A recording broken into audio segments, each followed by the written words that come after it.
경남 유일의 직장촌이었죠. 20개의 업소가 여전히 지금 영업을 하고 있거든요. 네. 생존권을 보장해달라. 폐쇄가 목적이기 때문에 입구에 CCTV를 달은 겁니다.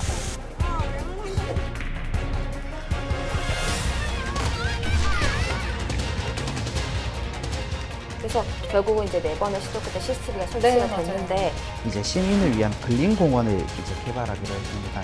자활 대책을 마련해주는 것도 가장 더 중요할 것 같다.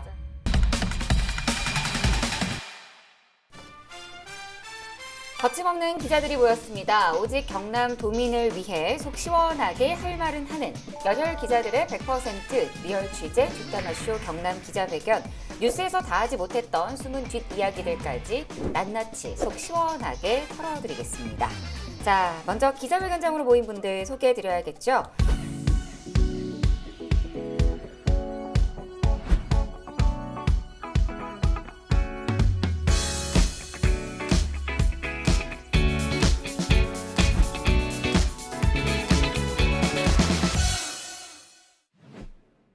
자, 요즘 뭐 기사들 보면은 좀 우울한 기사들이 많다. 뭐 좋은 것도 많긴 하지만 좀 우울한 기사들이 좀 많은 것 같더라고요. 근데 그 속에서 좀 내 정신을 똑바로 차리기 위해서는 나만의 힐링이 좀 필요하다. 뭐 이런 글들도 좀 많이 올라오는 것 같더라고요.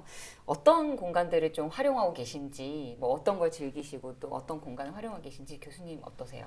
저는 이제 프리다이빙 되게 좋아하는데 그 무중력 상태가 너무 좋아요. 그래서 꼭 먼 바다 안 가더라도 한 번씩 이 진해 앞바다에서도 이렇게 수영 한 번씩 하고 그래요. 어머, 아니 무중력 거의 상- 모든 걸 중력에서 해방되는 것뿐만이 아니라 네. 이 잡념이나 모든 걸 다 이제 물에다 내려놓고 오는 거죠. 제가 공감이 되는 게 네. 전 수영을 배운 지 얼마 안 돼가지고 근데 물속에 들어가면 아무 소리가 안 들리는 고요함이 있거든요. 그리고 똑같이 잡념이 안 생기는 게 왜냐면 무서워서 그런 조금- 거 아니에요? 아니요 무섭진 않았어요. 이제 머리를 담글 수 있는 정도가 돼서 이제 물속에 들어가서 막 둥둥 떠 있는 그게 되게 좋더라고요. 그래서 저도 그 체질이 캠핑 같은 데 가면은 이제 바닷가 근처에 가서 물에 좀 들어가서 놀다 나오고 근데 거기에서 좀 평화감 느끼는 것 같아요. 좀 두려운 감정도 있긴 한 것 같아요. 여기는 이제 여기는 여기는 너무 훅 들어갔어요? 저는 이제 뭐 그런 활동적인 것보다는 약간 PC 게임을 좀 좋아해서 PC방을 좀 자주 가는 편인데 여기는 예. PC, 아, PC. 저 PC 세대다 보니까 아무래도 요즘 PC방이 너무 좋아져서 예전에는 뭐 나갈 때 돈을 들이고 했는데 요즘은 미리 결제를 하고 들어가더라고요. 그것도 있고 먹고 싶은 게 있으면 자리에서 또 호출도 아 가능하고 맞아. TV에 나오는데 장난 아니더라고요. 음식 종류들이. 그리고 또 이제 잠수랑 마찬가지로 좀 비교가 대상은 아니지만 헤드셋을 끼면 이제 그쵸, 그쵸. 자신만의 세계에 빠져들어요. 그러니까 비슷한 것 같긴 해요. 네. 그러네. 네, 거의 무중력 상태와 마찬가지입니다. 그 기자는 뭐, 어때요? 저도 주로 운동. 근데 저는 운동. 막 이렇게 음악 소리 큰 거, 그러니까 뭐 무중력 상태도 좋아, 뭐 그런 것도 좋은데 좀 활동적으로 이렇게 제가 줌바, 뭐 스피닝 이런 것들을 즐기면서 좀 땀도 많이 배출하면서 음악 소리 큰 거, 뭐 그렇다고 막 이렇게 춤을 추거나 이러진 않는데. 그럴 것 같은데. 아무튼 그런 곳에 조금 가서 힐링을 하는 것 같아요. 좀 땀 배출을 하면서. 그렇습니다. 그리고 뭐 또 저는 좀 한 가지 너무 식상한 말이긴 하지만 한 가지 바람이 있다면 우리 시청자 여러분들이 저희들의 이런 속 시원한 뒷담화를 듣고 좀 힐링이 되셨으면 하는 바람을 가지고 있기 때문에 저희가 열심히 뛰겠다는 약속도 함께 드리겠습니다. 땀을 흘려야 될 것 아, 같은데요. 그러니까요. 지금 너무 식상했나요? 저희 멘트. 코로나19 때문에 너무 힘들어할 것 같아요. 아 맞아. 아, 맞아요. 어쩔 수 없으니까. 가서 빨리 흔들어줘야 되는데. 맞아요. 지금 그걸 못 해가지고 좀 그렇네요. 네, 이제 뭐 본격적으로 한번 시작을 해보도록 하겠습니다. 경남의 다양한 이슈들과 숨은 뒷이야기들까지 시청자 여러분이 궁금해하는 모든 것들을 100% 풀어드리겠습니다. 이슈 썰앤썰 시간이죠. 오늘은 어떤 이슈가 기다리고 있을까요? 먼저 화면으로 만나보시죠.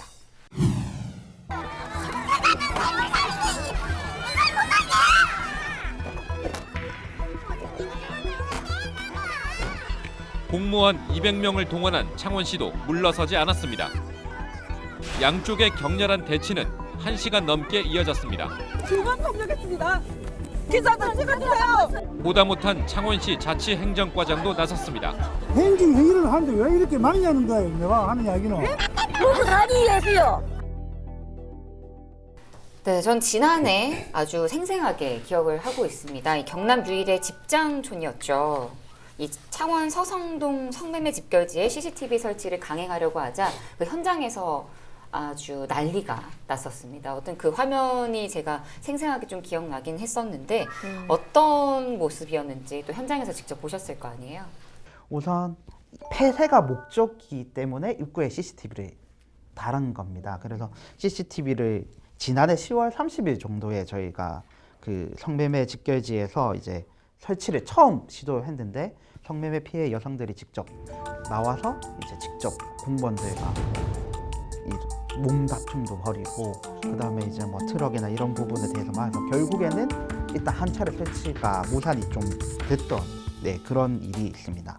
이게 성매매가 업인 사람들은 반발이 클 수밖에 없잖아요. 맞아요. 그렇다 보니까는 아까 말씀하셨던 그 대치 상황들이 굉장히 좀 대규모로 한 80여 명 이상의 분들이 나와서 이제 안 된다고 외쳤는데 당시에 이제 CCTV 설치를 이제 입구에 만드는데 입구에 설치하려고 이제 차량이 오자마자 사다리 차가 올라가니까 바로 이제 안 된다. 이렇게 저지하고 막 이런 게 조금 위험할 정도로 상황이 좀 만들어졌고요. 이분들 하는 말은 성매매가 업이니까 말씀드렸던 것처럼 성산업에 우리가 종사하고 있다. 생존권을 보장해달라. 이런 목소리를 많이 내셨던 것으로 기억을 합니다. 거기다 또 심각한 상황까지 벌어질 뻔했는데 이제 신호를 들고 이제 몸에 뿌리면서 위험한 상황이었고 또 분위기도 원체 험악했기 때문에 좀 현장에 이렇게 직접적으로 다가가는 게 많이 힘들었던 것 같습니다. 방범의 목적으로 그 CCTV를 그걸 단다는 거는 방범을 떠나서 아가씨들의 인권이 창원시는 성매매 업소가 명백히 불법임을 강조했습니다. 방범용 CCTV 설치의 궁극적인 목적은 성매매 집결지를 없애는 것이라고 말했습니다. 어떤 경우를 하더라도 불법이나 부당한 방법이 이렇게 정당화되어서는 안 된다고 생각하거든요. 그래서 시장님의 의지도 확고합니다. 그 2004년도에 우리가 성매매 방지법 이제 통과가 돼가지고 네. 그게 이제 불법으로 규정이 돼서 되게 처벌이 강력해요. 사실 지금 이 서성동 같은 경우는 20개의 업소가 여전히 지금 영업을 하고 있거든요. 네. 또 여기 서성동이라는 데가 좀 재밌는 게 원래 마산이 4번에 걸쳐서 매립이 됐어요. 일제 강점기 때부터. 그런데 원래는 이제 바닷가 항구 주변에 선원들을 대상으로 보통 성매매지가 이제 많이 있는데 맞아요. 이게 이제 바닷가 근처였는데 내륙이 돼버린 거죠. 그래서 조금 위치적으로 좀 애매한 측면이 있어요. 주변 환경들을 보면. 이 서성동의 역사가 113년 정도 됩니다. 마산 지역에서는 뭐 서성동이라는 말보다는 신포동 또는 뭐 신포동 꽃동네 이렇게 많이 표현들을 하고 계신데요. 뭐 이 지역 같은 경우에 또 아까 말씀하신 부분이 매립을 하다 보니까 그 매립지에는 대부분 아파트가 지금 들어선 상황입니다. 그럼 저희가 아파트 주거 환경이 조성이 되면 기본적으로 따라오는 학교 시설이나 뭐 이런 어린이집 같은 게 들어와 있는데 이게 실제 이 서성동 집결지랑 상당히 가깝습니다. 그래서 인근 무학초등학교 같은 경우에는 실제로 이렇게 한 500m 떨어져 있다고 하지만 이제 입구가 500m 정도 떨어져 있다는 분이지 거의 바로 맞은편이라고 제가 표현을 해도 될 정도로 가까이 있거든요. 그런 문제도 있고 또 저희가 외부에서 봤을 때 어린이집이 하나, 시립 어린이집이 하나 있습니다. 그 위치 같은 경우에는 이제 큰 대로변에서 보면 어린이집이 있고 그 집결지가 있는 거지만 집결지에서 바라봤을 때는 집결지 안에 어린이집이 있는 것처럼 보이거든요. 그런 교육 환경이라면 우리 아이들을 보낼 수 있을까? 제가 학부모 입장이라면 좀 그런 게 고민될 것 같습니다. 그렇죠. 그래서 결국은 이제 4번의 시도 끝에 CCTV가 설치가 네, 맞아요. 됐는데 이게 이제 원래는 다목적 CCTV를 설치를 하려고 했어요. 여러 가지 목적이 다 이렇게 뭐 볼 수 있는. 그런데 이제 이 CCTV를 다목적이 아니라 이제 그냥 방범용 정도로 CCTV 설치를 한 상황이고요. 이게 원래 앞서서는 엄청 강하게 반대를 좀 했었는데 이 강한 반대에 앞서서 이제 여러 가지 문제점들이 나오면서 이제 공무집행 방해라든지 이런 어떤 문제가 드러나고 이제 이런 반대를 했을 때 조금 본인이 입을 수 있는 피해가 있다고 했던 모양인지 그리고 이제 주변의 분위기 다 없어진 분위기를 좀 인지했던 모양인지 큰 반발은 당시 없었다고 합니다. 근데 최근에 전국적으로 이 성매매 집결지가 폐쇄 수순을 밟고 있잖아요. 네. 근데 다른 지역 상황은 좀 어떤지 저희가 한번 짚어보고 넘어가 보도록 하죠. 다 우리와 똑같은 국민으로서 그분들이 행복해야 할 권리는 반드시 있다고 생각합니다. 그런 부분에 부족한 게 있다면 우리 구청의 입장에서 충분히 지원이 가능하도록 저도 돕도록 그렇게 하겠습니다. 잘 부탁드립니다. 해운대구는 지난 2월 609 부지 건물들을 모두 철거했는데 공식 폐쇄 선포식을 여는 것이 의미가 있다고 판단해 이날 선포식을 개최했다고 밝혔습니다. 지난 2월에 이제 부산 해운대구에 있는 609라고 좀 유명한 곳이 있습니다. 이 해운대 해수욕장 근처에 있다 보니까 부산시에서도 문제를 좀 많이 제기를 한 곳이었습니다. 그래서 이제 지난 6월 3일 이제 공식 폐쇄 선포를 좀 하고 이제 2022년까지 민간 사업자가 생활형 숙박 시설을 좀 짓기로 한 상황이어서 좀 다행이라고 생각을 하고 있습니다. 예전에 이제 미군 609 수송부대가 있었던 곳이어서 609라는 이름이 붙었대요. 그래서 어쨌든 이 성매매촌이 생겼었고 여기도 좀 사라지는 과정이 어떻게 보면 햇볕 정책 효과 뭐 이렇게 느낄 수 있을 것 같은데 지역 주변 주민들이 이제 609 폐쇄를 위한 지역 협의체를 구성을 했어요. 그래서 스스로 이제 떠날 수 있도록 혹은 이제 의료나 법률 지원을 해서 다른 직업을 가질 수 있도록 이렇게 지원하는 정책을 했다고 합니다. 그래서 2015년부터 서서히 줄어서 지난해 12월 모두 사라진 상황이고요. 이런 햇볕 정책 그 효과 중에 제일 좀 대표적인 게 전주의 선미촌이라는 곳이 있다고 합니다. 이쪽이 이제 해운대구 같은 경우는 그냥 서서히 뭐 이렇게 지원하는 형식으로 이제 떠나 보냈다면 여기 같은 경우는 아예 이 공간 자체를 문화예술촌으로 바꿨다고 하거든요. 이게 일방적으로 나가라 밀어붙이는 방식이 아니라 이제 그 주변 환경부터 조금 서서히 변화시키면서 자연스럽게 떠나는 방향을 좀 했다고 합니다. 그 대구에도 원래 이제 성매매 직결지인 자갈마당이라고 맞아요. 있었는데 들어봤어요. 대구도 이제 완전히 이제 폐쇄를 하고 다른 용도 건물들이 들어왔는데 그 대구 같은 경우가 우리한테 선례를 제공을 한 거예요. 이제 여러 가지 방식을 해보다가 안 되니까 네. 처음에 이제 CCTV를 설치하고 가로등 개수를 막 늘렸어요. 사람들이 당연히 이제 노출되는 여러 가지 방식이 있을 텐데 CCTV로 얼굴이 밝혀지는 게 제일 두려울 테고 가로등도 엄청난 영향을 미치거든요. 이제 환해지면 지나가는 사람이 볼 수 있으니까. 그리고 이제 뭐 지역마다 아까 말한 대로 무슨 고층 주상 복합으로 재개발 완전 전면 철거식 재개발을 한다거나 전주처럼 이렇게 조금 햇볕 정책을 쓴다거나 다양한 방식이 있어서 폐쇄를 위한 방식은 다 조금씩 다른 것 같아요. 근데 지금 창원시의 경우로 봤을 때는 뭐 폐쇄 수순을 뭐 본격적으로 밟은 것도 아니고 그렇다고 보면은 저희가 그냥 예상을 했을 때 이게 엄청 오래 걸릴 일이다라는 예상이 가장 많이 되거든요. 근데 이게 성매매 직결제 폐쇄를 위한 적극적인 대책이나 노력들이 조금 나와야 될 때가 아닐까라고 생각이 들거든요. 6월부터 창원시에서 이제 특별팀을 가동했어요. 태스크포스 팀인데 성매매 직결지 폐쇄 태스크포스 팀이에요. 근데 창원시 행정력으로만 이렇게 밀어붙이면 이제 아까 처음에 본 것처럼 민원의 소지가 있잖아요. 네. 생존권이 걸린 문제이기 때문에 그래서 민관 협력 방식으로 해서 여성단체들이나 시민단체하고 같이 매주 목요일 날 가서 모여서 회의를 하거나 현장에서 뭐 퍼포먼스를 하거나 시위를 하는 형식으로 다양한 방식으로 지금 뭐 협력 방안이라고 그래야 되나 대처 형식들을 지금 논의하고 있는 상태입니다. 115년 넘게 자리해온 성매매 업소는 이제 역사의 뒤안길로 사라지게 됐습니다. 창원시가 성매매 직결진의 유흥업소를 철거하고 이곳을 시민들을 위한 공원을 조성하기로 했습니다. 이를 위해 우선 영업 중인 성매매 업소 폐쇄 작업에 속도를 내고 있습니다.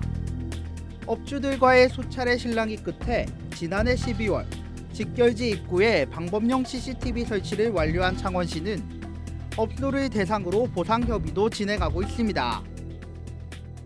그래서 창원시가 내놓은 대책이 서성동 이제 성매매 직결지 일대에 이제 시민을 위한 근린 공원을 이제 개발하기로 했습니다. 2024년 준공을 목표로 하고 있는데 그 2023년 12월까지는 일단 창원시에서 그 지금 성매매 업소가 24개 업소 정도가 됩니다. 그 업소에 있는 부지를 모두 이제 매입을 하고 공원으로 개발을 한다고는 하는데 지금 약간 우리무중이긴 합니다. 이게 계획은 업주가 있는 상황에서 세운 계획이 아니라 앞서 말씀 나온 것처럼 폐쇄 태스크 타스크포스에서 나온 TF팀에서. 추진 계획 중에 하나이기 때문에 이게 실현 가능성이 있을지는 우리가 조금 더 살펴봐야 되는 아직 부분이 소통이 있습니다. 된 단계는 아닌가 그러니까. 봅니다. 예, 이제 그게 차후 가장 통보를 크잖아요. 하겠다라는 게 지금 창원시의 입장입니다. 지금 이 서성동에서 또 하나 문제가 직결진의 일부 업소가 그 국유재산법에 따른 이제 사용 허가를 받지 않은 국유지나 이런 곳에다 불법 중축해서 쓰고 있는 곳이 있거든요. 그래서 그것들을 이제 조금 강하게 처벌하려고 하고 있어요. 무단점유거든요. 그래서 그걸 이제 지금 불법 건축물 전수조사를 하고 행정조치를 하게 되면 제가 꽤 많은 걸로 알고 있거든요. 그럼 상당히 타격이 있을 걸로 생각이 돼요. 왜냐하면 사유재산 자체를 땅을 팔아라 마라 하기는 너무 힘드니까. 그래서 창원시는 2023년까지 행정 절차 보상 이제 마무리한다는 계획인데 여러 가지 방식으로 머리를 잘 써야 될 것 같아요. 그러니까요.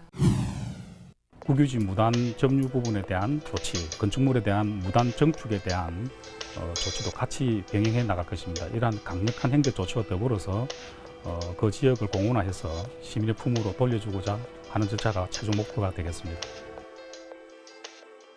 이 성매매 종사자들을 위한 어떤 자활 대책을 마련해 주는 것도 가장 저는 중요할 것 같다. 맞아요. 네, 그렇게 보고 있거든요. 이렇게 서서히 뭐 네. 분위기를 밝게 바꾸는 것, 거기랑 같이 저는 동시에 진행돼야 될 게 그 업소에 종사했던 여성분들을 위한 어떤 조치라고 생각을 합니다. 지난달 24일에요. 창원시의회에서 문순규 의원이 대표 발의한 게 하나 있어요. 이게 바로 자립자활 관련된 조례안인데요. 조례안 이름이요. 창원시 성매매 피해자 등의 인권 보호 및 자립자활 지원 조례안입니다. 이 조례 내용이 어떤 것들이 있냐면요. 말 그대로 이 성매매 피해자, 즉 성매매 그 업소 여성분들께서 생계를 유지하고 또 죽어도 안정하게 좀 지낼 수 있고 또 다른 직업을 가질 수 있도록 직업 훈련 같은 것들을 조금 지원해 주는 것, 그리고 이제 이런 지원을 할 수 있는 뭐 지원 대상 선정위원회를 또 구성하는 것, 그리고 이제 운영까지 해달라 이렇게 요청을 한 상황인데, 이 조례에서는 좀 내용이 확실하게 좀 해달라는 내용이 이제 이 성매매 피해자들은 인권 보호가 또 중요하잖아요. 네. 이분들이 성매매 피해자다 낙인 찍혀서는 안 되니까요. 이 분들을 위한 인권 보호와 이제 성매매업을 더 이상 하지 않게끔 다른 직업으로 유도하는 거를 좀 창원시가 적극적으로 시책을 마련하라 이렇게 주문을 한 상황입니다. 네, 약간 좀 구체적인 내용을 조금 말씀드리자면 일단 자립 자활을 위한 이제 생계 유지 비용을 일단은 저희가 창원시가 지원을 하고 뭐 직업 훈련 등도 이제 원하는 탈 성매매 피해 여성에 한해서 이렇게 지원이 된다고 합니다. 이분들이 그만두게 되었을 때 이분들의 생계 문제라든지 주거 문제, 그 다음에 직업을 선택할 수 있어야 되니까 어떤 일자리를 구해주는 문제, 이런 문제들을 우리 지원할 수 있도록 조례에 담아놓고 있습니다. 네, 뭐 창원 서성동 성매매 집결지를 공원으로 탈바꿈하기 위한 청사진도 나오기도 했습니다. 이와 더불어서 이 성매매 종사자들의 자활을 위한 정책도 잘 마련되길 저희도 한번 지켜보겠습니다. 자, 이슈 썰앤썰에서는 이 창원 서성동 성매매 집결지 폐쇄에 관한 이야기를 저희가 한번 나눠봤는데요. 각자의 한 줄 평 시간입니다. 우리 표 기자부터. 저는 그냥 뭐 한 줄 평보다는 서성동 주민들에게 좀 말씀드리자면, 서성동이라는 이제 성매매 집결지 이미지 때문에 고생하시고 실제로 인프라도 되게 안 좋은 상황입니다. 그분들을 위해서라도 하루빨리 이제 이 집결지 문제가 해결됐으면 좋겠습니다. 네, 우리 거주자의 입장으로서 예. 말씀해 주셨고, 우리 교수님은요? 저는 이제 이 어려운 문제이기 때문에 기술보다는 인문학으로 해결을 좀 했으면 좋겠습니다. 사실 어렵게 먼 길일수록 멀리 내다보고 한 번 할 때 인문학적인 해결 방식을 좀 찾았으면 좋겠어요. 자, 마지막으로. 저는 이제 아무래도 성매매촌이라는 좀 어두운 분위기가 깔려있지 않을까. 제가 가보지는 못해서. 근데 얘기만 들어도 그럴 것 같아요. 그래서 밝은 서성동을 위하여라고 외치고 마무리하겠습니다. 나중에 그렇게 외쳐야 될까 봐. 저희 끝날 때. 자, 저희 기자회견 방송은 동영상 채널을 통해서 다시 보실 수가 있고요. 저희가 전해드린 이슈에 대한 다양한 의견도 함께 남겨주시면 감사하겠습니다. 네, 뜨거운 가슴과 차가운 시선으로 도민 여러분들을 위해서 눈치 보지 않고 속 시원하게 할 말은 하겠습니다. 열혈 기자들이 전해드린 100% 리얼 취재 뒷담화쇼 경남 기자회견. 저희 뒷담화는 여기까지고요. 함께해 주신 여러분 정말 감사합니다. 마지막으로 저희가 외치고 넘어가야 되겠죠? 다 함께 카메라를 보고 외쳐보겠습니다. 거침없는 기자들의 리얼 취재 뒷담화 쇼!